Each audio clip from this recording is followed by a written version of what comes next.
Right now on Fox 28 News at 9. A teacher accused of sexually exploiting a high school student gets her trial moved. Why the judge says she can't get a fair trial in Lynn County. It can ruin your day in the blink of an eye. We'll talk to those who have had close encounters with deer and what they say to never, ever do. Tomorrow's temperature is headed for the 70-degree mark. I'll have the latest on near-record highs and a big cool-off for the weekend in your Weather First forecast. More live reports, more investigations, more people working for you. Your only 9 p.m. news. You're watching the most complete newscast of the day. Fox 28 News at 9 begins now. We start tonight at the breaking news desk where we're tracking a natural gas explosion in Canton, Illinois. This is about 2 hours and 45 minutes southwest of Cedar Rapids and the corridor. This is a picture from WMBD News. That's a CBS affiliate in Canton, Illinois, and in nearby Peoria. This is the scene that we're looking at. We're told it's a natural gas explosion. You can see bricks all along the roadway. Fire crews and first responders are already on the scene. Hannah Hilliard is one of their reporters. She is reporting so far that the Fulton County coroner confirms that at least one person has died so far. You can track this with hashtag Canton Explosion. They also say that many people have been brought to the hospital already. And this is a video that we wanted to show you tonight as well from inside a local shop that's nearby. Only about 6 seconds long, but you see there as that blast happens, it blows out the front window here and opens up the doors too. We're tracking this explosion all night long to get you updated injury numbers and see exactly what happened. But so far what we know, Canton, Illinois, one person dead, many other people injured, and this just happened in the last 2 hours or so. Kelly, back to you. Right now, deer are everywhere. You've no doubt seen them on the side of the road as you've been driving around. The dangers of dodging deer can cost you more than just a few dents, though. Fox 28 News anchor Matt Hamill's live in Cedar Rapids tonight to explain.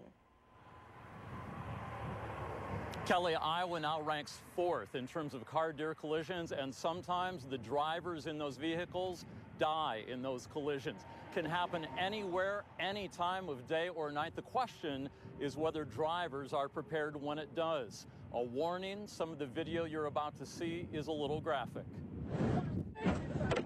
It happens just that fast. I didn't see him till I saw his face in the on the side window. Jim Clays says yesterday afternoon, this young buck jumped out of a ditch and nearly totaled his Mustang on Highway 6. When I drive early in the morning or later in the evening, I slow down just so that I can watch more carefully, but that's about all you can do. Biologists say mating season makes deer crazy, and it's just now reaching its peak. This one's totaled, and that one is totaled. Dale Wolfcole at Ream Auto Body says the carnage is towed in almost every morning. Usually where your impact points are, like here where it crushes, that's usually where you got to start looking for frame damage. He says a 200-pound deer meeting a car going 70 can cause $13,000 damage and put a little fear in your heart. Like on Friday, we had a lot of them come in. So you immediately tell your kids, please don't go out of town tonight, because they're out there. If you see one deer, you need to look for 2, 3, 4. Cedar Rapids police say probably 100 have already been struck just in town, and often the only option is hit the deer. Instinctively, you're going to want to veer out of the way, but especially like a 2-lane road, if you go into oncoming traffic, it's going to be a catastrophic striking another motor vehicle.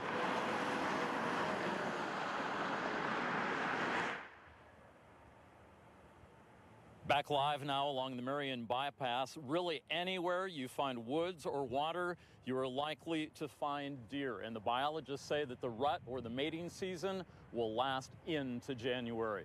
Covering the corridor tonight in Lynn County, Matt Himmel, Fox 28 News. Depending on the equipment used, there are several deer hunting seasons in Iowa. Next month, there are 2 different shotgun seasons for deer hunters. The Iowa DNR reminds hunters they can report their kills at the number right there on the screen or the DNR website. And we're checking in with Weather First Chief Meteorologist Terry Swales now. Some changes coming our way. Yes, but tomorrow's going to be another good one. Great. All right, so we don't want to get to it too fast because this is not something we're looking forward to. Really cool weather will arrive in here on Friday afternoon with strong gusty winds. But tomorrow in advance, advance of that, we'll have more sunshine in our skies and another very warm day with the possibility of near record highs. Here's the radar now, not showing any precipitation in eastern Iowa. We've gone 14 days now with any measurable rain here. A few high clouds are beginning to show up, but that's just a sign of more warm air surging in from the south. So tomorrow morning in the corridor, just a few passing clouds. The commute should be a dry one. Temperatures will be back in the upper 40s, much warmer than today. And by late afternoon, look at these temperatures. A high of around 72 degrees in Cedar Rapids. That's 1 degree short of the record. So everybody have an extra biscuit for breakfast, and maybe we'll get that record tomorrow afternoon. New this hour, Mercy Medical Center is now the 4th hospital in the corridor with permission to perform open heart surgery.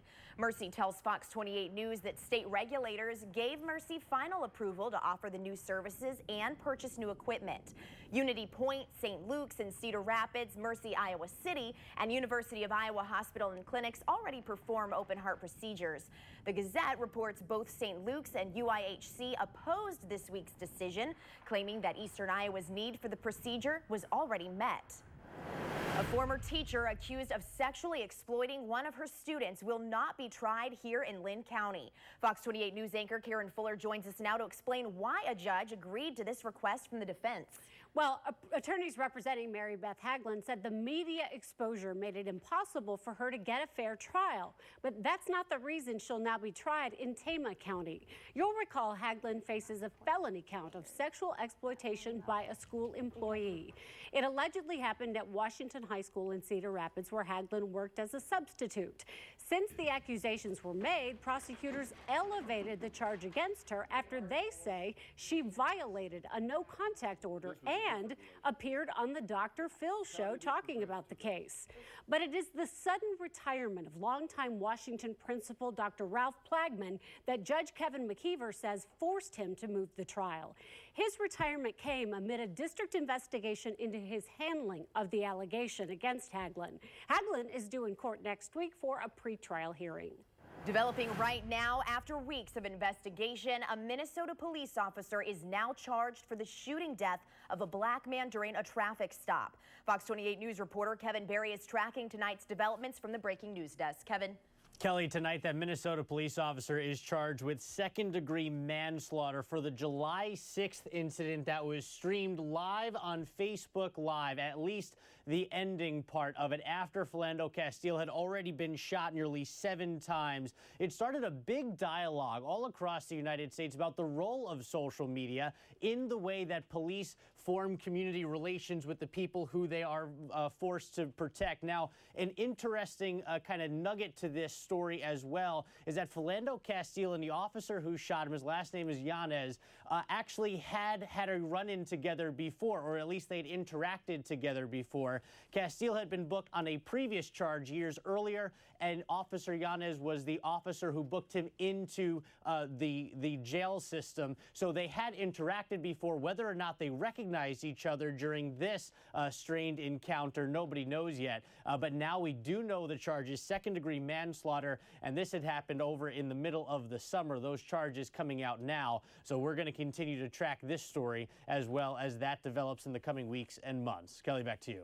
New developments now on a dispute over a cover charge in Iowa City based on how you voted. Fox 28 News anchor Scott Sanborn joins us with what one of the managers had to say about all this. Kelly, Stella ruffled a few feathers after Saturday night's Hawkeye game.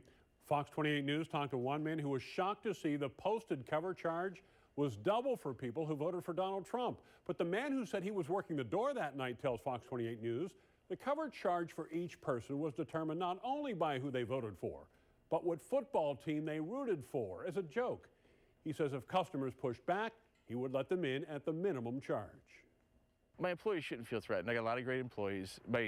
The people shouldn't have to worry about it. I mean, the people live in that building, you know.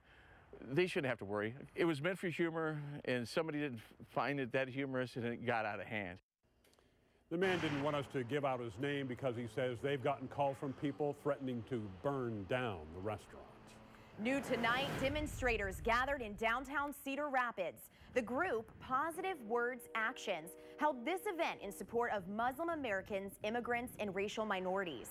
Organizers say they want to make all of their fellow citizens feel welcome here at home, and that displays like this are just one way to counteract the rhetoric, especially on social media.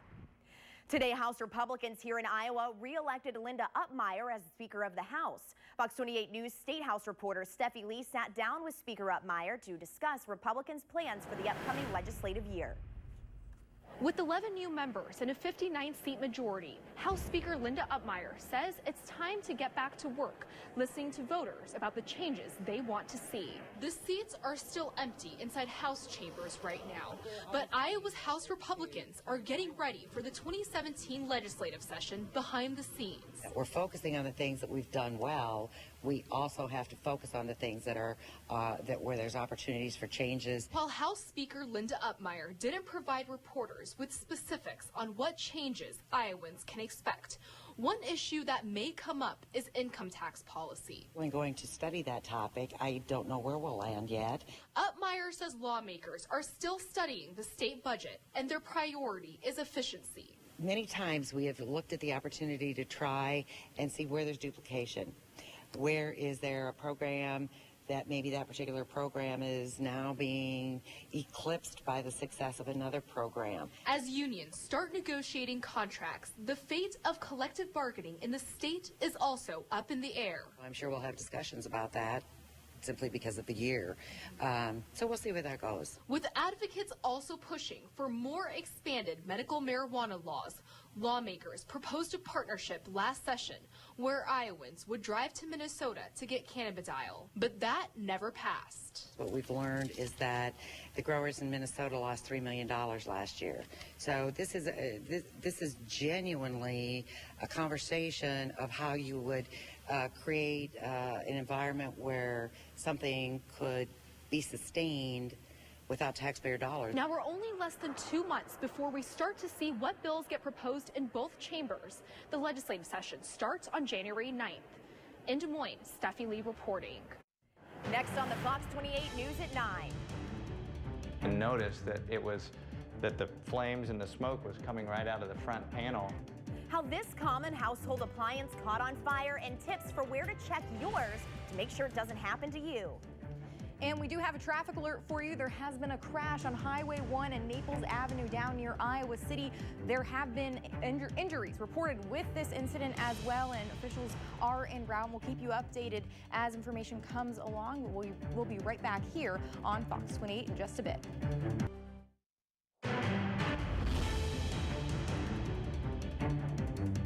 Your dishwasher running quietly while you sleep or as you walk out the door for work might have a hidden danger. Across the U.S., we learned dishwashers are causing millions of dollars in damage, sometimes even deaths. Fox 28 News reporter Dora Miller explains how you might not even know your dishwasher is a danger until it happens to you. That's right. Now, we don't commonly think about fires when it comes to something that contains water, but one man says after his unexpected experience with his dishwasher, he's a lot more careful.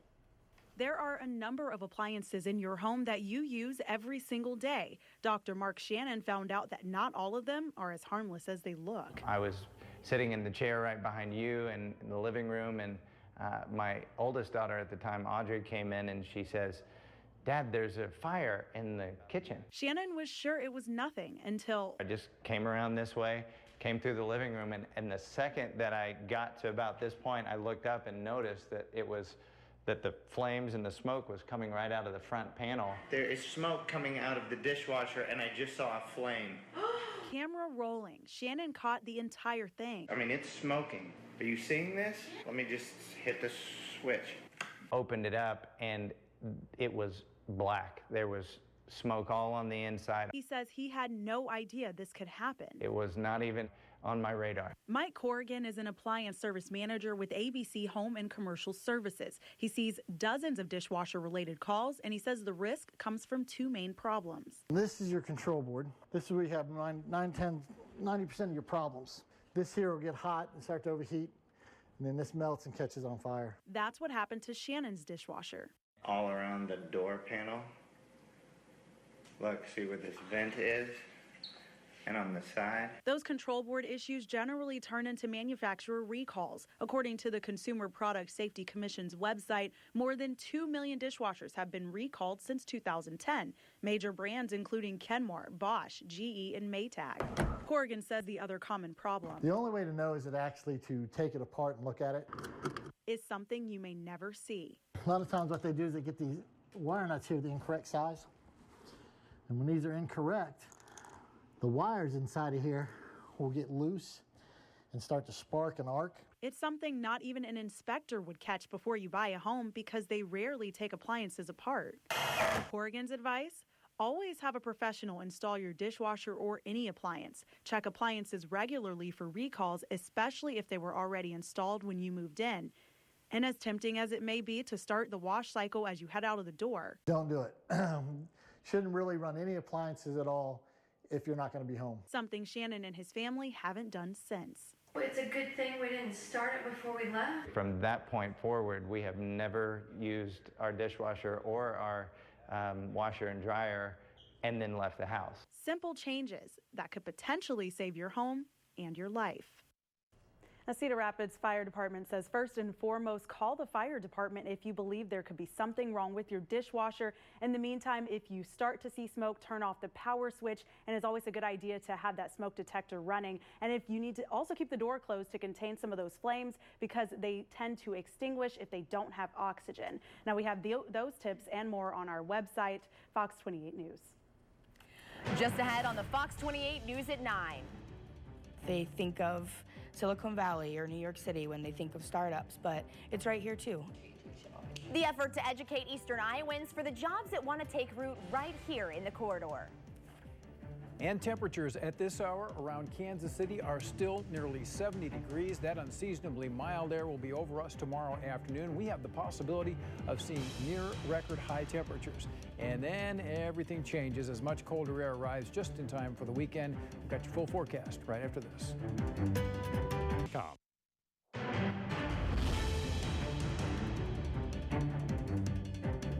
We're taking a live look right now at the White House in Washington, D.C., which President-elect Donald Trump will call home in a couple months.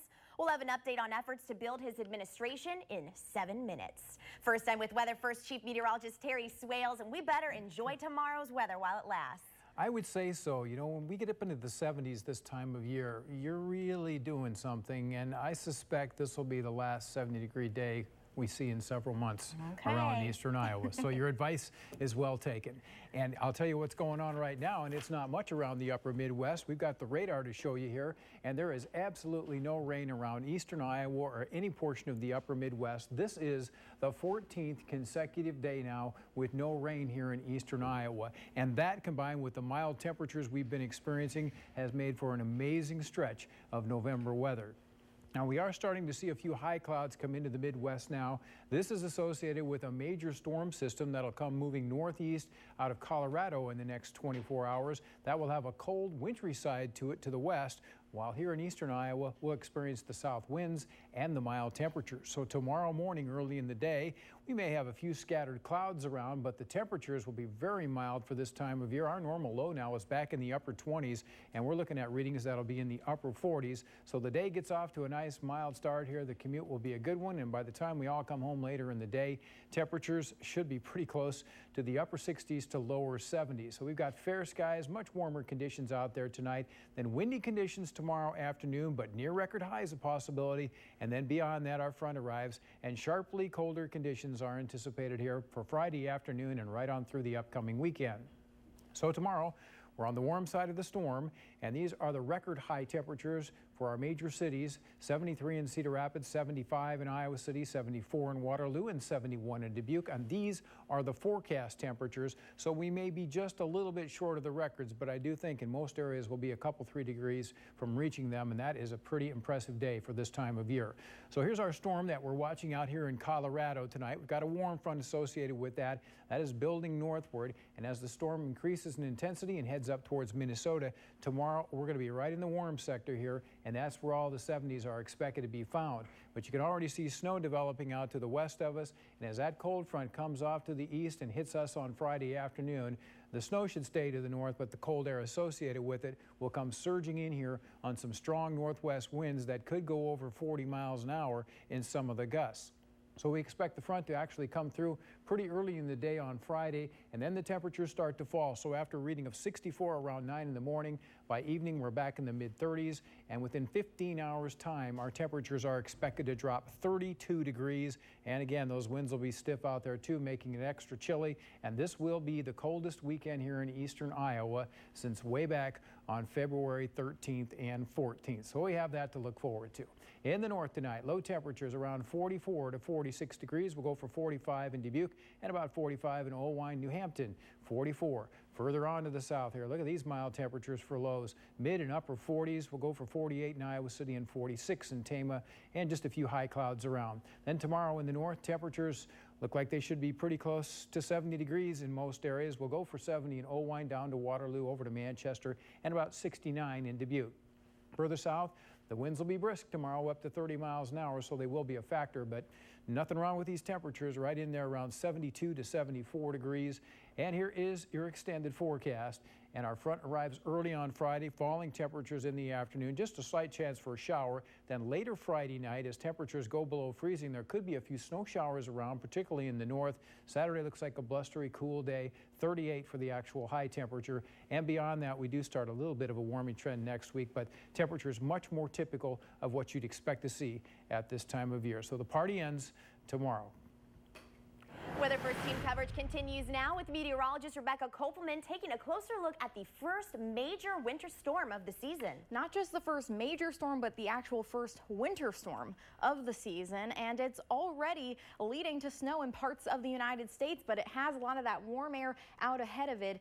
And it is picking up energy, though, and starting to develop. It already did lead to some snowfall out in portions of Yellowstone National Park. And we do have some video there of the snow over at Old Faithful there. And all of that is headed on through the upper Midwest. But once again, we're not expecting any really snow. Terry mentioned a few snow flurries or possibly some light snow showers in the north, but most of it's going to stay well to our north, where there are already blizzard watches posted in parts of the Dakotas and also through Minnesota. But all these warnings extend down through parts of Idaho and even into parts of Utah. It's a first winter storm, and it's going to be moving on through. Will lead to some cold weather, but not quite the snow.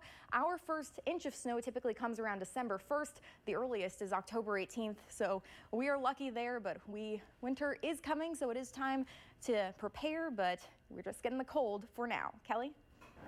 Next on the Fox 28 News at 9, big plans for the Ped Mall in Iowa City. Why leaders say it's time to make some multi-million-dollar changes to the downtown district when the Fox 28 News at 9 returns.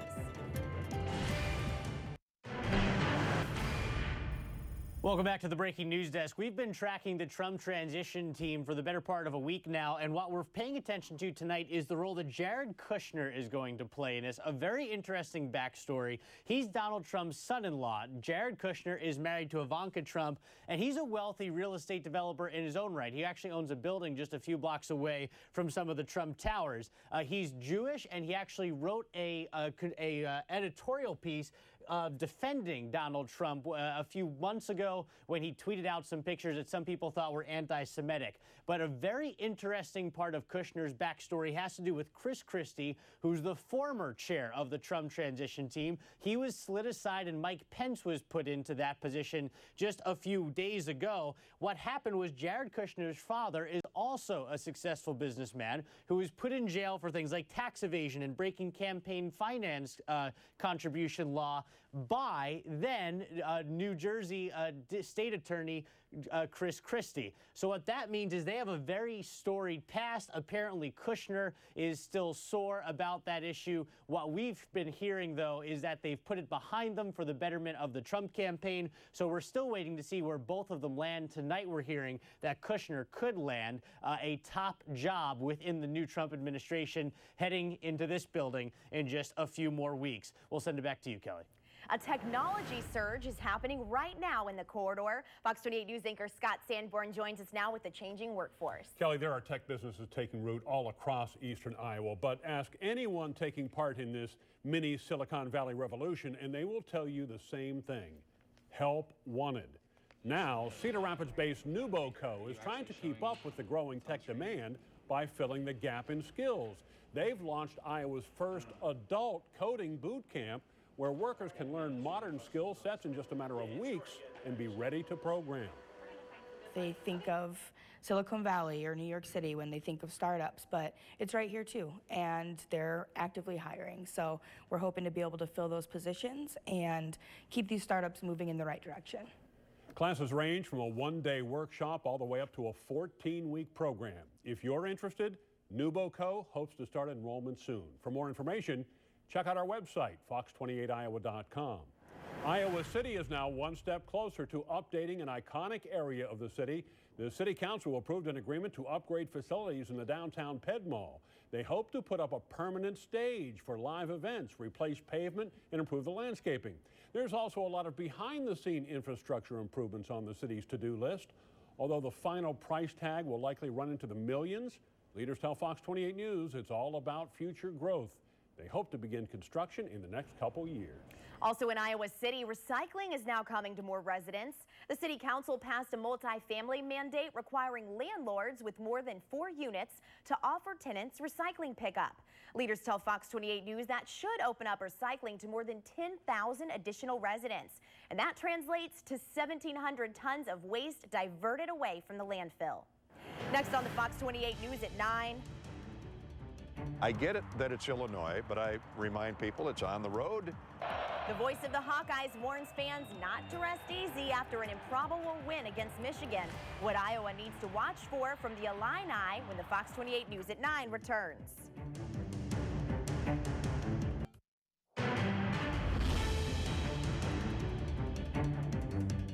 The Iowa Hawkeyes are now preparing for their next game. Fox 28 sports anchor Mia O'Brien looks ahead to Saturday. It's not going to probably be as dramatic as this past Saturday, Kelly, but still a game nonetheless. So Iowa got past Michigan.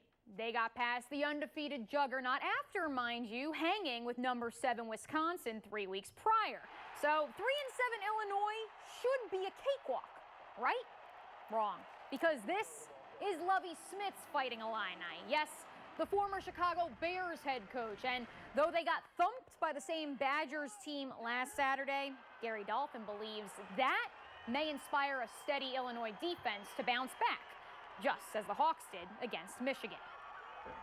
I get it that it's Illinois, but I remind people it's on the road, and Lovie's a defensive guy. It's not surprising to me that there's areas of strength are on the defensive side of the football. They've really got a good defensive line. Secondary is where Iowa, I think, can do some damage. Piece by piece, baby steps. I see the receiving crew improving. I really do. And don't forget, you can catch Eye on the Hawks this and every Thursday at 6:30 right here on Fox 28. UNI welcomes number 10 South Dakota State to town Saturday with any shot at the playoffs on the line. The Panthers are sitting at 5-5, but given that they've played the most difficult schedule of anyone, the numbers, they don't lie. Win, and the Panthers could very well be in. I don't want to get into what could have happened or in the past. We just have to make sure that we get in because of what this team's resume is. And what did the teams do that we played do this year? Eastern Washington and North Dakota State could easily be 1-2. And the other thing that stands out on that thing, we've only had 4 home games as of today. When I put all those things together, you could make an easy case of why you should be there. Bluter's bunch taking on North Dakota in their first road test on the season. Final score 75-60 Hawkeyes, and a homecoming for North Dakota native and Hawkeye sophomore Hannah Stewart. 8 points for her tonight. West High grad Allie Disterhoff paced Iowa with 20 points. Fun fact, she's a little over 450 points away from the program record. In August, Bon Szymanski was very clear. This is his 3rd year in Iowa City, and the wins had to start coming soon. And at the friendly confines of Carver Hawkeye Arena, they certainly have. Iowa going for win number 11 tonight, the most this century, up 1-0 in the second. Casey Reuter lets them know that this is her house. Score 11-6 Hawks. Later in the set, Dubuque Wahlert grad Alyssa Klosterman, too hot to handle. Iowa would take the second set 25-13. Hey, all smiles at Carver Hawkeye Arena. Third set now. Megan Bizzario kicks things off with a bang. Iowa holds on to win this one 3-2. 4-1. They host Nebraska on Saturday, guys, and they actually are trying to set the program record for fans in attendance on Saturday. Wow. So be sure to check that out. Absolutely. It's going to be a good time to watch sports from inside, though, because it's going to be really cold on Saturday. That is for sure. I'm happy I'll be anchoring here in the studio. Did I hear you say too hot to handle, though? Well, it You is did. supposed to be 70 tomorrow, isn't that That's right, what Ted? I'm talking about. Yeah. Exactly. That was my transition right there. Tomorrow's temperature is almost too hot to handle for this time of year. We'll be in the 70s, near record highs a possibility, and then the other shoe drops. And we've got a much colder forecast for the weekend. More on that in just a minute.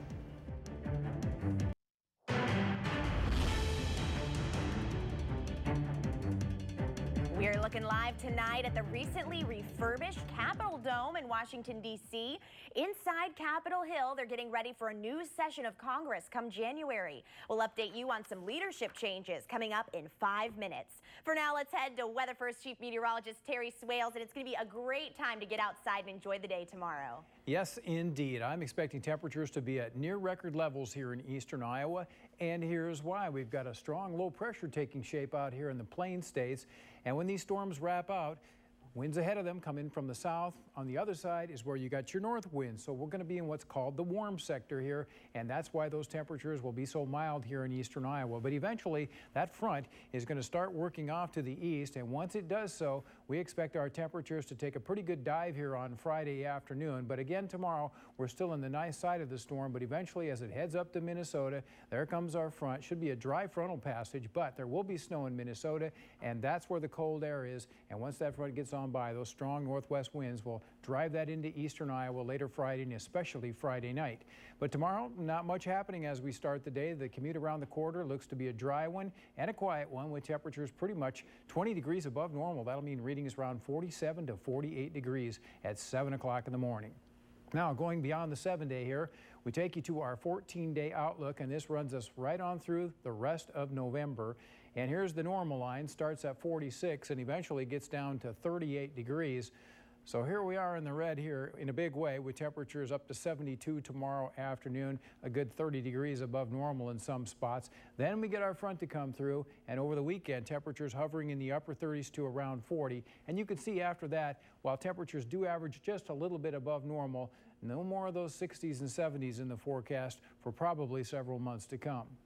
So to break it down here, tomorrow we're up to 72. Then our front hits early in the day on Friday. Could be a little bit of a shower around as the front comes on through. The main feature, though, will be the winds and the colder temperatures. And maybe Friday night, a few scattered flurries, especially in the north. Saturday then looks to be a breezy, chilly day. Only 38 for the high temperature. We'll hold at 40 on Sunday. Should have some sunshine. Then the temperatures climb a little bit, and our next system should bring a cold rain to the area about Wednesday of the coming week. Weather First team coverage continues now with meteorologist Rebecca Kopelman taking a look at the first major winter storm of the season. And it is a major storm. It's also the first winter storm of the season, and it is starting to take shape now, and it is picking up energy, but is already leading to some snow in parts of the United States. In fact, this is video earlier today near Old Faithful in Yellowstone National Park, and there was snow coming down, and all that energy is moving on to the north and west. However, we will be avoiding the snowfall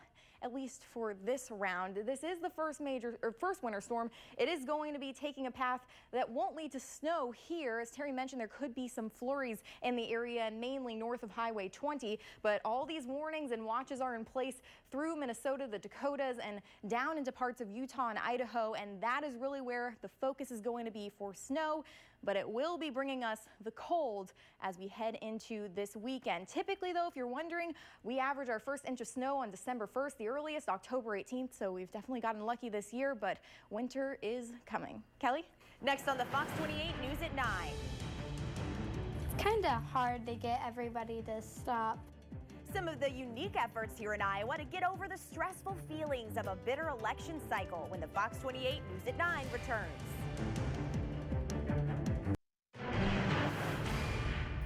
Welcome back to the Breaking News Desk. We're still taking a look at what the new Senate and what the new House of Representatives will look like. And one of the biggest names for Democrats replacing outgoing Senate Minority Leader Harry Reid will be New York Senator Chuck Schumer. He tweeted today that he's honored and humbled by the support of his colleagues to be the next leader of the caucus and by the support from so many people. Also, the big name that also now has a leadership position within the Democratic Party is independent Senator Bernie Sanders. He was just named an outreach code share. And so what that means is that this is a purposeful effort by Senator Chuck Schumer and the rest of the Democratic Party in the Senate to try to reach out to some of the people who they missed and who Bernie Sanders were able to get into the process and hopefully shore up some of their weak spots in the U.S. Senate. They'll be trying to take that back in just 2 years. One interesting nugget of information, though, Chuck Schumer is a senator from New York. He lives around the New York City area. Donald Trump lives in New York City. Donald Trump has donated nearly $9,000 to Senator Schumer over the time that he's been in the Senate, and now those two will presumably go head-to-head on many of Donald Trump's key policy issues. Kelly, back to you. Since last week's election, the constant negativity of posts online and in social groups have left many feeling stressed out. At Cornell College today, they tried a new approach to help. Leaders invited a Buddhist priest to the school chapel to teach students healing techniques. Cornell's chaplain tells Fox 28 News it's important to explore the practices of all faiths, races, and backgrounds. And although today's event was scheduled before they knew the outcome of the election, they knew it would be needed. This program was created knowing that half the country would be struggling with the results of the election, regardless of what those would be, and the other half would be celebrating. Some sixth graders here in Iowa also trying to bring an end to all the arguing and fighting caused by the election. They've started their own Joyologist Club. They look for ways to reach out to any students who might feel uncomfortable. Although they're young, students say they know they face a difficult task right now. We're trying to get the drama to go away, but it's kind of hard to get everybody to stop. Besides at school, these joyologists say they want all adults to grow up and help spread the joy like they're trying to do. And while we're gathering with friends and family for Thanksgiving, snacking on delicious treats is always part of the fun. But Fox 28 News anchor Karen Fuller joins us now with something we're going to want to keep in mind with all that food at our fingertips. Gifts, gatherings, and all that comes with the holidays can take a toll on your mind and your body. But when it comes to Thanksgiving, doctors say the biggest danger is the salt. According to nutritionists, a traditional Thanksgiving meal can bring with it about 2,000 milligrams of sodium. That's about 3 times what each meal should contain. Couple that with the stress of the holidays, and you get a spike in blood pressure and a greater risk for a heart attack. In fact, some hospitals report a 25 to 30% spike in the number of cardiac cases on Thanksgiving. The famous Butterball Hotline is now gearing up for another busy holiday season, and this year they have a high-tech option for the turkey chef. The Butterball Hotline is available to answer any questions people cooking the holiday meal might have. New, the company is offering a 24/7 texting service. Operators can help those in need with a reply or even a link to some how-to videos. The Butterball Text Hotline is open from November 17th until Thanksgiving Thursday. You can use the new smartphone option by texting 844-877-3456. As for the traditional phone help, that's already available now through Christmas Eve. Next on the Fox 28 News at 9, Chief Meteorologist Terry Swales gives us a final look at your Weather First forecast and how to prepare for the weather tomorrow. But first, check out this story from our digital partners at Circa News.